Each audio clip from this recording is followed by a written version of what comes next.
Ikaw, hindi mo pa rin ba nakita ang Diyos mong ilaw? Part 6.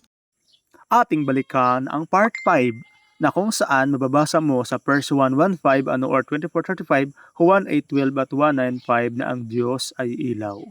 At mababasa din natin sa Exodus 30:20 na nakita talaga ni Moses ang likod ng Diyos. At mababasa din natin na ang Diyos pala ay atin ang inaararo, binubungkal natin upang tayo ay makapagtanim at upang tayo ay umani at upang tayo ay makakain at upang tayo ay mabuhay.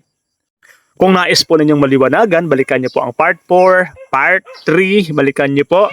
Ang part 2 po, ang inyo po ibabalikan din po ang ating pong part 1. Yan, balikan po natin.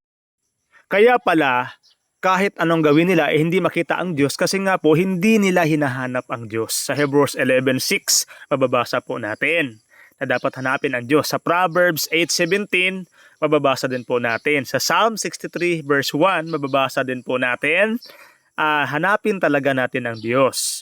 At sa Matthew 7:7, ang sino man naghahanap sa Diyos ay siya lamang makakasusumpong po. Kaya po, maghanap na po kayo, hanapin niyo po ang inyong Diyos. Kami, hindi na po kami maghahanap pa sa Diyos namin.